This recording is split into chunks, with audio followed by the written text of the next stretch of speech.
Hello student, आज हम देखेंगे क्लास 9th का साइंस और इसमें हम फिजिक्स वाला पोर्शन देखने जा रहे हैं जो कि हमारा chapter number 11 work and energy. तो आज हम इस चैप्टर में देखेंगे क्या क्या चीज़ें हैं। तो देखिए, सबसे पहला क्या है, हमारा वर्क के बारे में बात कर लेते हैं। देखिए, वर्क का क्या मतलब होता है। When ever a force makes a body move then work is said to be done. For doing work energy is required. इसका क्या मतलब हुआ। whenever a force makes a body move, जब किसी बॉडी पर हम फोर्स लगाते हैं और वो बॉडी मूव करने लगती है तब हम कहते हैं कि वर्क इज डन। मतलब क्या हुआ, मतलब ये हुआ किसी बॉडी पर फोर्स लगाने पर अगर बॉडी मूव कर जाती है तो हम कहते हैं कि वर्क इज डन। और वर्क करने के लिए हमारे पास क्या होना चाहिए, एनर्जी की रिक्वायरमेंट होती है। तो देखिए, आगे देखते हैं हम वर्क क्या होता है हमारा। Work is done when force produces motion. Work कब कहलाता है कि हाँ वर्क हुआ है, जब कहलाता है कि जब किसी बॉडी पर फोर्स लगे और वो बॉडी मोशन में आ जाए। तो इस तरह की सिचुएशन में अगर वर्क डन कब होता है, जब बॉडी में फोर्स लगाएं और बॉडी मूव करने लगे तो हम कहते हैं कि वर्क इज डन। तो क्या चीज़ एसेंशियल है इसके लिए, मोशन बहुत ज़्यादा एसेंशियल है। इस चीज़ को हम आगे समझते हैं।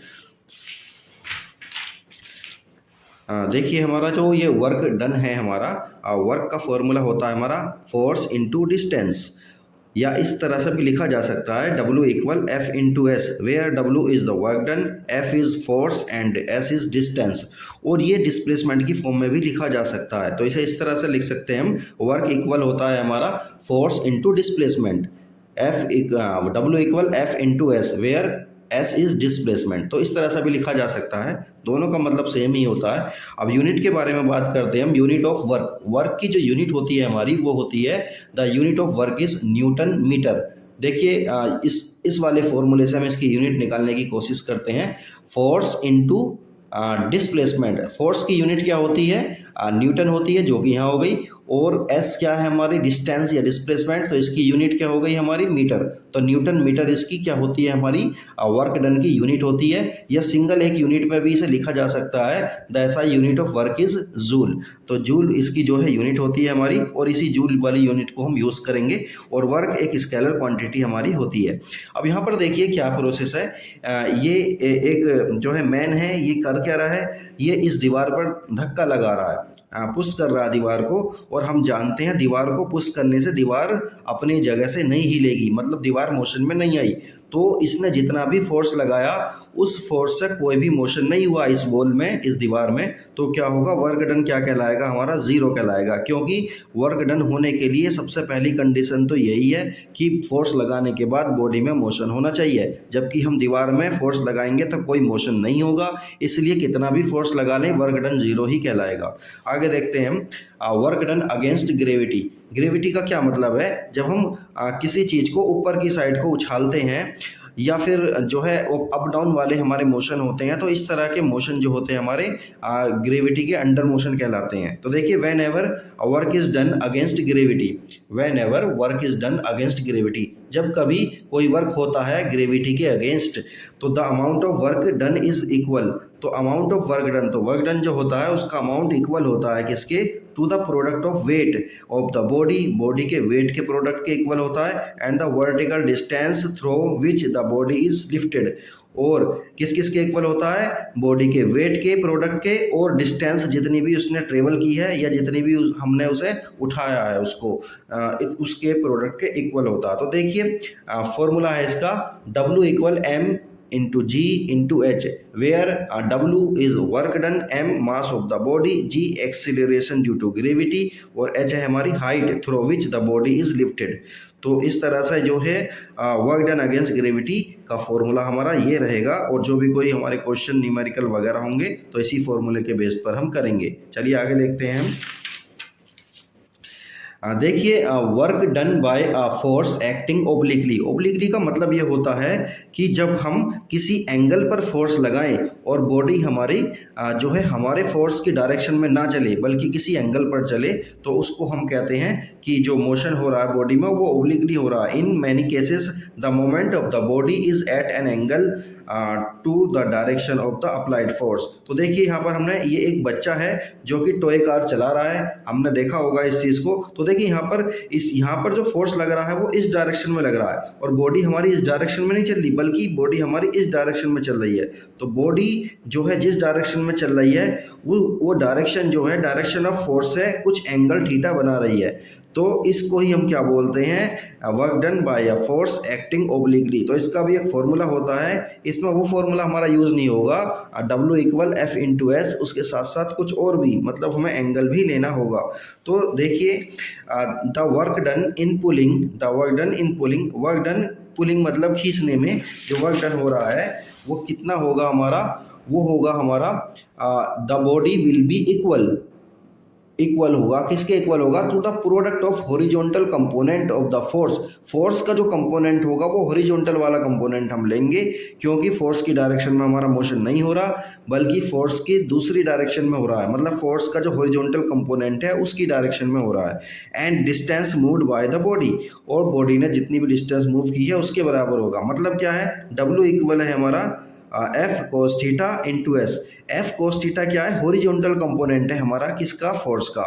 फोर्स के हमारे दो कंपोनेंट होंगे, एक होगा वर्टिकल कंपोनेंट, उस डायरेक्शन में तो हमारा कोई मोशन हो ही नहीं रहा है तो उसको हम नहीं लेंगे, बल्कि ये वाला लेंगे हम कंपोनेंट जो कि हॉरिजॉन्टल है। तो एफ क्या है यहाँ पर, फोर्स अप्लाइड, थीटा है angle between the direction of force and direction of motion, और एस क्या है, डिस्टेंस मूव। तो देखिए यहाँ पर ये हमारा एक बॉडी है, यहाँ पर हमने फोर्स लगाया, लेकिन बॉडी हमारी इस तरह से हॉरिजॉन्टली मूव की, तो हॉरिजॉन्टली इस फोर्स के दो कंपोनेंट बनेंगे, एक होगा हॉरिजॉन्टल कंपोनेंट, एक होगा वर्टिकल कंपोनेंट। तो वर्टिकल कंपोनेंट होगा उसकी हमें कोई आवश्यकता नहीं है, बल्कि हमें ये वाला कंपोनेंट लेना है, एफ कोस थीटा हमें लेना है।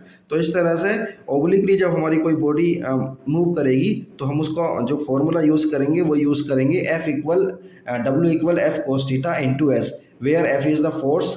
और कौन सा फोर्स है ये फोर्स है हमारा फोर्स का जो हॉरिजॉन्टल कंपोनेंट होगा वो होगा, और एस क्या है यहाँ पर, डिस्टेंस मूव्ड है। तो चलिए आगे देखते हैं। अगर हमारी बॉडी पे जो है फोर्स जो है लग रहा है, और बॉडी हमारी मूव कर रही है राइट एंगल पर, मतलब फोर्स और बॉडी का जो डायरेक्शन है, जिस डायरेक्शन में फोर्स लग रहा है और जिस डायरेक्शन में मोशन हो रहा है, उन दोनों के बीच का एंगल है हमारा 90 डिग्री। तो इस सिचुएशन में देखिए न कोस 90 की वैल्यू कितनी होती है, 0 होती है। तो वर्क डन कितना हो जाएगा, टोटल 0 हो जाएगा। इस चीज़ को हम इस तरह से समझ सकते हैं। देखिए ये when the displacement of the body is perpendicular, जब डिस्प्लेसमेंट कैसा हो, परपेंडिकुलर हो to the direction of force, no work is done. इसको इस तरह से समझिए जैसे कि ये कुली है हमारा, ये कुली हमारे अपने सर पर हमारा सामान लेकर जाता है।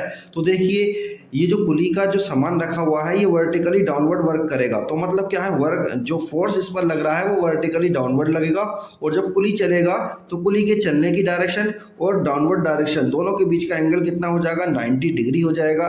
और ऐसी सिचुएशन में कोस 90 की वैल्यू कितनी होती है, 0 होती है। तो वर्क डन कितना हो जाएगा हमारा, 0 हो जाएगा। इसी तरह से देखिए the work done on a body moving in a circular path is 0। जब कोई बॉडी सर्कुलर पाथ पर ट्रेवल करती है तो उसका भी वर्क डन कितना होगा, 0 होगा। इसे हम इस तरह से समझ सकते हैं। तो देखिए इस चीज़ को इस तरह से समझ सकते हैं कि जब कोई बॉडी हमारी सर्कुलर पाथ पर ट्रेवल करती है तो उस पर एक सेंटीपिटल फोर्स सेंटर की ओर को लगेगा, और जो है बॉडी का जो मोशन है वो टेंजेंशियली होता है। तो इन दोनों के बीच का जो एंगल होता है वो 90 डिग्री होता है, और हम जानते हैं कोस 90 की वैल्यू 0 होती है। तो वर्क डन इस केस में क्या होगा, 0 होगा। ये कौन सा केस है, जब बॉडी हमारी सर्कुलर ट्रैक पर ट्रेवल करती है तो उस पर फोर्स जो लगेगा वो कौन सा लगता है, सेंटीपिटल फोर्स लगता है, जो कि सेंटर की ओर होता है, और टेंजेंशियली ये बॉडी हमारी मूव करती है। तो इन दोनों के बीच का एंगल 90 होने की वजह से वर्क डन कितना हो जाएगा, 0 हो जाएगा। या फिर हमारा कोई भी प्लेनेट अगर अर्थ के कोई भी प्लेनेट जो है सन के अराउंड अगर घूमता है तो उनके बीच भी क्या होता है, वर्क डन 0 ही होता है। चलिए अब देखते हैं हम आगे, अपोजिट टू द डायरेक्शन, मतलब अगर फोर्स लग रहा है हमारा किसी डायरेक्शन में और बॉडी में जो मोशन हो रहा है वो अपोजिट डायरेक्शन में हो रहा है। तो इस सिचुएशन में देखिए कोस की वैल्यू हम कितनी लेंगे, 180 लेंगे, और कोस 180 की वैल्यू कितनी होती है, -1 होती है। तो वर्क डन हमारा नेगेटिव में आ जाएगा। अब देखिए कुछ केसेस है हमारे जो कि पॉजिटिव, नेगेटिव और 0 वर्क डन के लिए हैं। तो देखिए पॉजिटिव वर्क डन कब होता है, work done is positive when a force acts in the direction of the motion. Of the body, मतलब वर्क पॉजिटिव वर्क डन कब होगा, जब फोर्स की डायरेक्शन और direction of motion of the body दोनों के दोनों सेम होंगे, तो इस सिचुएशन में हमारा वर्क डन जो है पॉजिटिव होगा। और नेगेटिव वर्क डन कब होगा, जिस डायरेक्शन में हम फोर्स लगा रहे हैं उसके अपोजिट डायरेक्शन में जो है उसमें मोशन ऑफ बॉडी में, तो ऐसी सिचुएशन में वर्क डन हमारा नेगेटिव होगा। और जीरो वर्क डन कब होगा, जीरो वर्क डन होने के लिए देखिए कई बातें हो सकती हैं, या तो फोर्स की डायरेक्शन और मोशन की डायरेक्शन बॉडी के दोनों के बीच का एंगल कितना हो, 90 डिग्री हो, तब हमारा वर्क डन जीरो हो जाएगा, या फोर्स जीरो हो या फिर डिस्प्लेसमेंट जीरो हो। तो ऐसी तीनों सिचुएशन में हमारा वर्क डन क्या कहलाएगा, जीरो कहलाएगा। चलिए आगे देखते हैं, हम एनर्जी के बारे में बात करते हैं। एनर्जी क्या होती है, देखिए energy is the ability to do work, energy is the ability to do work. Energy क्या होती है, वर्क डन करने की, वर्क करने की जो एबिलिटी होती है उसे ही हम क्या कहते हैं, एनर्जी कहते हैं। और एनर्जी एक स्केलर क्वांटिटी होती है हमारी, एनर्जी कैसी क्वांटिटी होती है, स्केलर क्वांटिटी होती है। और एनर्जी की जो यूनिट होती है वो जूल होती है, वर्क डन की जो यूनिट होती है ना जूल, उसी तरह से एनर्जी की भी क्या कौन सी यूनिट होती है हमारी, जूल एनर्जी होती है, जूल होती है। नेक्स्ट देखिए different forms of energy, energy की बहुत सारी फॉर्म्स हैं जिसमें कुछ ये दे रखी हैं हमें। काइनेटिक एनर्जी होती है हमारी, potential energy, chemical energy, heat energy, light energy, sound energy, electrical energy, nuclear energy, और भी बहुत सारी एनर्जी होती है हमारी। तो इनमें हम यहाँ पर कुछ पढ़ने वाले हैं, जैसे कि हम पढ़ेंगे यहाँ पर kinetic energy.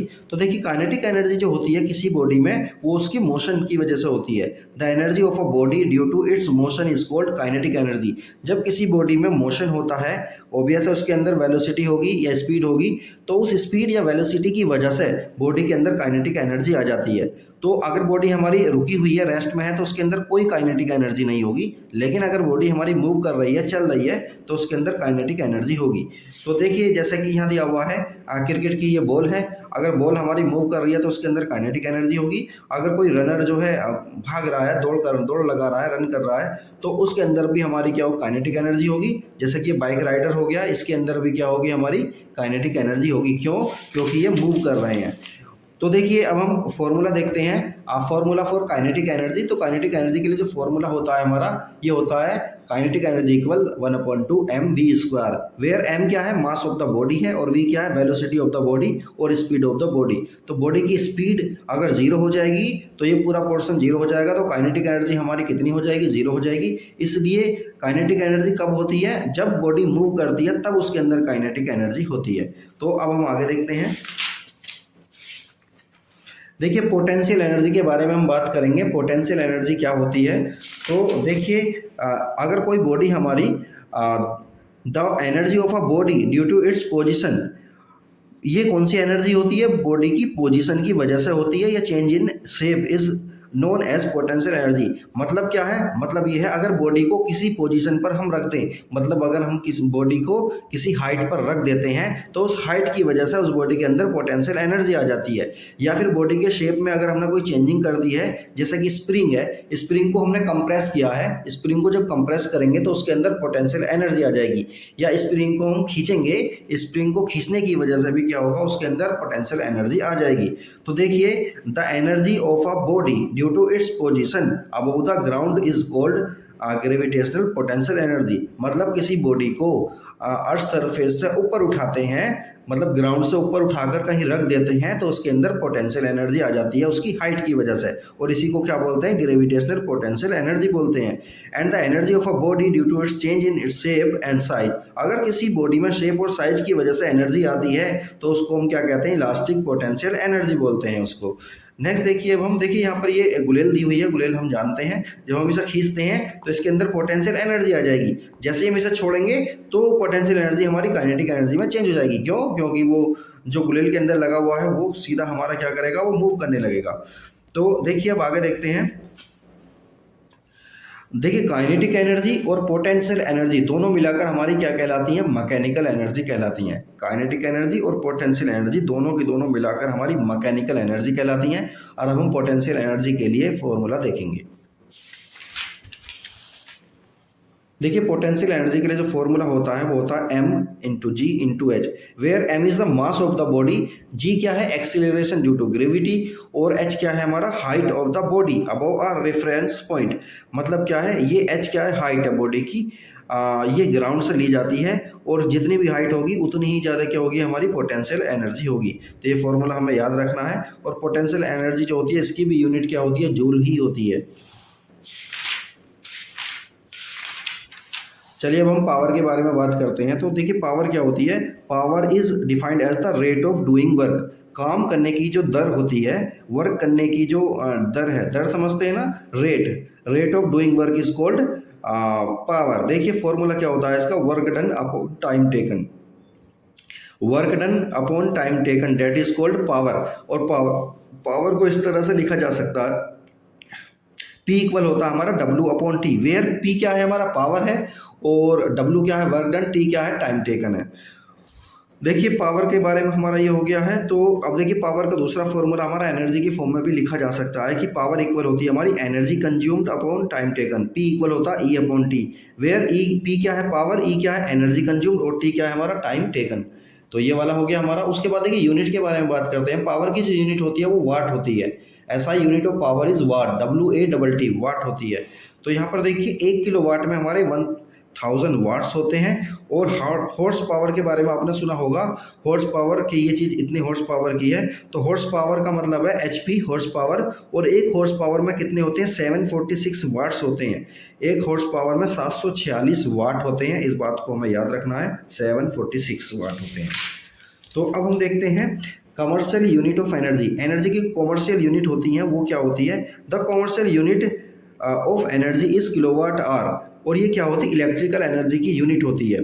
The SI unit of electrical energy is joule. तो देखिए इसको हम देखते हैं, जैसे कि हमारे घरों में मीटर होते हैं बिजली वाले, लाइट के जो मीटर होते हैं आपने देखे होंगे, इस तरह के मीटर होते हैं और दूसरे भी मीटर होते हैं। तो देखिए इसमें क्या होता है, तो पहले ये देख लेते हैं, किलोवाट आवर जो होता है ना हमारा, 1 किलोवाट आवर 3.6 इंटू 10⁻6 जूल के बराबर होता है। 1 किलोवाट आवर किसके बराबर होता है, 3.6 इंटू 10⁻6 जूल के बराबर होता है। तो देखिए ये जो हमारे मीटर होते हैं इनकी जो यूनिट ली जाती है वो किस तरह से ली जाती है, इन पर लास्ट में लिखा रहता है kWh, जहाँ kWh लिखा रहता है वही हमारी यूनिट्स होती हैं। तो the electrical energy are used in homes, shops and industries is measured in kilowatt hour. मतलब बिजली जो हमारी खर्च हुई है, लाइट जो हमारी खर्च हुई है, उसको हम किस में मेजर करते हैं, किलोवाट आवर में मेजर करते हैं, और उसमें kWh लिखा रहता है। और 1K kilowatt hour of energy is commonly known as 1 unit. तो 1 यूनिट का क्या मतलब है, जब 1 किलोवाट आवर की एनर्जी हमारे घरों में खर्च होती है तो तब जाकर 1 यूनिट हमारी बनती है। तो इस चीज़ को हमें याद रखना है। अब हमें आगे देखना है। तो देखिए यहाँ पर ट्रांसफॉर्मेशन ऑफ एनर्जी, एनर्जी का ट्रांसफॉर्मेशन जो होता है इसका क्या मतलब है। तो देखिए the change of one form of energy into another form of energy is known as transformation of energy. एक फॉर्म ऑफ एनर्जी को दूसरी फॉर्म ऑफ एनर्जी में चेंज करना, कन्वर्ट करना, ये क्या कहलाता है, हमारा ट्रांसफॉर्मेशन ऑफ एनर्जी कहलाता है। तो देखिए when a body is released from a height, जब कोई बॉडी किसी हाइट से रिलीज की जाती है, छोड़ी जाती है, तो देखिए उसकी पोटेंशियल एनर्जी हमारी काइनेटिक एनर्जी में चेंज हो जाती है। क्यों, देखिए जब बॉडी किसी हाइट पर रखी हुई है तो उसके अंदर पोटेंशियल एनर्जी होगी, लेकिन जैसे ही उस बॉडी को हम छोड़ेंगे वहाँ से तो क्या होगा, उसकी हाइट धीरे धीरे कम होती चली जाएगी। तो इसका मतलब क्या हुआ, पोटेंशियल एनर्जी कम होती चली जाएगी। और जैसी बॉडी को छोड़ेंगे तो छोड़ने के टाइम पर बॉडी में जो वेलोसिटी होगी वो होगी 0, लेकिन धीरे धीरे उसकी वेलोसिटी बढ़ती चली जाएगी। वेलोसिटी बढ़ेगी तो काइनेटिक एनर्जी बढ़ती चली जाएगी। तो मतलब क्या हुआ, जब किसी बॉडी को किसी हाइट से छोड़ते हैं, रिलीज करते हैं, तो उसकी जो पोटेंशियल एनर्जी है धीरे धीरे काइनेटिक एनर्जी में चेंज हो जाती है। और जब वो ग्राउंड पर आकर जो टकराती है तब उसकी पोटेंशियल एनर्जी टोटल 0 होती है और काइनेटिक एनर्जी उसकी मैक्सिमम होती है। तो इसी तरह से देखिए when a body is throne upward, जब किसी बॉडी को ऊपर की तरफ को थ्रो किया जाता है तो उसके अंदर काइनेटिक एनर्जी होती है, क्योंकि हम उसको कुछ ना कुछ उसको स्पीड या वेलोसिटी देते हैं। और जब वो मैक्सिमम हाइट तक पहुंच जाती है तो उसकी जो वेलोसिटी होती है वो 0 हो जाती है। तो देखिए हुआ क्या, मैक्सिमम उसकी काइनेटिक एनर्जी थी जब उसको हमने अपवर्ड थ्रो किया है, और जब वो मैक्सिमम हाइट तक पहुंच जाएगा तो काइनेटिक एनर्जी उसकी 0 हो जाएगी, पोटेंशियल एनर्जी उसकी मैक्सिमम हो जाएगी। तो बॉडी को ऊपर से नीचे छोड़ने पर पोटेंशियल एनर्जी काइनेटिक एनर्जी में चेंज होती है, और बॉडी को नीचे से ऊपर थ्रो करने पर काइनेटिक एनर्जी पोटेंशियल एनर्जी में कन्वर्ट हो जाती है। तो देखिए अब यहाँ देखते हैं हम एनर्जी ट्रांसफॉर्मेशन। एनर्जी का ट्रांसफॉर्मेशन देख रहे हैं at a hydro electric power house. Hydro electric power house क्या होता है, मतलब पानी से हम जब बिजली बनाते हैं तो कौन सी एनर्जी किस में कन्वर्ट हो रही है, इस चीज़ को हम देखते हैं। तो देखिए यहाँ पर ये डैम बना हुआ है, पानी का डैम है। तो पानी के डैम पर क्या होता है, एक हाइट पर पानी को स्टोर किया जाता है। जब एक हाइट पर पानी को स्टोर किया जाएगा तो उसके अंदर पोटेंशियल एनर्जी आ जाएगी, और जब उस हाइट से पानी को छोड़ा जाता है तो उसके अंदर काइनेटिक एनर्जी आ जाती है। और ये काइनेटिक एनर्जी क्या काम करती है, इसको घुमाने का काम करती है। जब काइनेटिक एनर्जी इसको घुमाएगी तो ये हमारा टरबाइन वगैरह घूमेगा, जनरेटर घूमेगा, यहाँ से हमारी बिजली बननी, लाइट बननी शुरू हो जाएगी। तो हुआ क्या, देखिए पोटेंशियल एनर्जी से काइनेटिक एनर्जी में चेंज हो गई और काइनेटिक एनर्जी से इलेक्ट्रिकल एनर्जी में चेंज हो गई। ये क्या है, हमारा हाइड्रो इलेक्ट्रिक पावर हाउस है ये। इसी तरह से देखिए energy transformation eight a thermal power house. Thermal power house में देखिए क्या होता है, इसके अंदर भी देखिए कौन सी एनर्जी किस में कन्वर्ट हो रही है। At a thermal power house chemical energy of coal is, देखिए कोल मतलब कोयले से जब बिजली बनाई जाती है तो कोयले के अंदर कौन सी एनर्जी होती है, केमिकल एनर्जी होती है। और ये केमिकल एनर्जी हीट एनर्जी में चेंज हो जाती है। और ये हीट एनर्जी का क्या कर दिया फिर, which is further converted into kinetic energy. Heat energy क्या काम करती है, काइनेटिक एनर्जी में कन्वर्ट हो जाती है, और ये काइनेटिक एनर्जी हमारी इलेक्ट्रिकल एनर्जी में कन्वर्ट हो जाती है। तो इस तरह से इसका कन्वर्जन हम देखते हैं, केमिकल एनर्जी से हीट एनर्जी में, और हीट एनर्जी से काइनेटिक एनर्जी, और काइनेटिक एनर्जी से इलेक्ट्रिकल एनर्जी में ये कन्वर्ट हो जाती है। अब हम देखते हैं यूजिंग एनर्जी कन्वर्टर्स।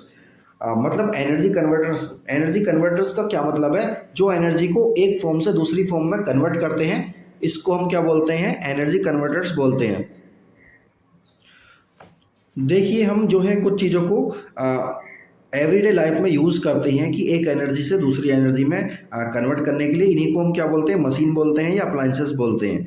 तो देखिए सबसे पहला है हमारा इलेक्ट्रिक मोटर। इलेक्ट्रिक मोटर देखिए क्या काम करता है, इलेक्ट्रिकल एनर्जी को मैकेनिकल एनर्जी में कन्वर्ट करता है। देखिए ये वाला मोटर आपने देखा होगा, ये इलेक्ट्रिकल एनर्जी को मैकेनिकल एनर्जी में कन्वर्ट करता है। इससे हम बहुत सारे काम लेते हैं। और दूसरा देखिए हमारा आयरन आप लोग जानते हैं, आयरन होती है प्रेस, तो ये क्या काम करती है। इसी तरह से ये बल्ब हो गया, इसी तरह से रेडियो हो गई, इन सबको भी हम देखते हैं। तो देखिए इलेक्ट्रिक आयरन जो होती है हमारी, इलेक्ट्रिक आयरन इलेक्ट्रिकल एनर्जी को हीट एनर्जी में कन्वर्ट करती है, और हमारे जो कपड़े वगैरह हैं उन पर प्रेस की जाती है। इसी तरह से देखिए इलेक्ट्रिक बल्ब क्या काम करता है, इलेक्ट्रिकल एनर्जी को लेगा, उसमें फिर हीट एनर्जी में कन्वर्ट करेगा, उससे फिर लाइट एनर्जी हमारी कन्वर्ट हो जाएगी। इसी तरह से रेडियो जो होती है हमारी, इलेक्ट्रिकल एनर्जी को काइनेटिक एनर्जी में, और काइनेटिक एनर्जी को साउंड एनर्जी में कन्वर्ट कर देता है। स्टीम इंजन का काम है हमारा हीट एनर्जी को किस में कन्वर्ट करना, काइनेटिक एनर्जी में, और काइनेटिक एनर्जी या फिर मैकेनिकल एनर्जी भी बोल सकते हैं, क्योंकि वो चलता है ना, तो मैकेनिकल एनर्जी भी बोली जा सकती है। इसी तरह से देखिए कार इंजन का काम क्या है, केमिकल एनर्जी को हीट एनर्जी में, क्योंकि केमिकल एनर्जी मतलब हमारे पेट्रोल वगैरह उसको देंगे गाड़ी को, तो पेट्रोल की हेल्प से क्या करेगा, हीट एनर्जी में कन्वर्ट करेगा, और हीट एनर्जी से काइनेटिक एनर्जी या फिर मैकेनिकल एनर्जी में कन्वर्ट हो जाएगा। इसी तरह से देखिए सेल और बैटरी के अंदर क्या होता है हमारा, एसिड वगैरह होता है। उस एसिड में क्या होता है, केमिकल एनर्जी होती है, उस केमिकल एनर्जी से इलेक्ट्रिकल एनर्जी हमारी बन जाती है। इसी तरह से यहाँ देखिए गैस स्टोव केमिकल एनर्जी से हीट एनर्जी में कन्वर्ट हो रहा है। और सोलर वाटर हीटर में क्या होता है, लाइट एनर्जी से हीट एनर्जी में हमारे कन्वर्ट हो जाते हैं। इसी तरह से सोलर सेल का काम क्या है, लाइट एनर्जी से इलेक्ट्रिकल एनर्जी में ये कन्वर्ट हो जाते हैं। अब देखिए law of conservation of energy, energy का कंजर्वेशन लॉ क्या है, तो देखिए whenever energy changes from one form to another the total amount of energy remains constant. जब एनर्जी की एक फॉर्म को दूसरी फॉर्म में हम कन्वर्ट करते हैं तो टोटल एनर्जी जो रहती है वो कांस्टेंट रहती है, कम या ज़्यादा नहीं होती। लेकिन हाँ, जब किसी एक एनर्जी को दूसरी एनर्जी में कन्वर्ट करते हैं तो वो पूरी की पूरी दूसरी फॉर्म में कन्वर्ट नहीं होती, बल्कि कुछ लॉस हो जाते हैं, हीट की फॉर्म में या अदर फॉर्म में वो लॉस हो जाते हैं। लेकिन टोटल की टोटल हमारी क्या रहेगी, कंजर्व रहेगी। या इसका दूसरा स्टेटमेंट हम देख सकते हैं, energy can neither be created nor be destroyed. Energy को ना तो डिस्ट्रॉय किया जा सकता है और ना ही क्रिएट किया जा सकता है। एनर्जी को पैदा भी नहीं किया जा सकता, एनर्जी को ख़त्म भी नहीं किया जा सकता। तो ये क्या है, law of conservation of energy है। इसी तरह से देखिए चैप्टर हमारा ख़त्म हो गया है। तो ये चैप्टर हमारा ख़त्म हो गया। अब हम क्या करेंगे, इसके न्यूमेरिकल्स वगैरह करेंगे और जो इंपॉर्टेंट चीज़ें हैं उन सबको हम करेंगे। तो वीडियो को देखते रहें, चैनल को जो है सब्सक्राइब करें, वीडियो को लाइक करें और ज़्यादा से ज़्यादा शेयर करें। कुछ भी चीज़ समझ नहीं आती तो आप कमेंट बॉक्स में कमेंट कर सकते हैं। तो ज़्यादा से ज़्यादा वीडियो को शेयर करें।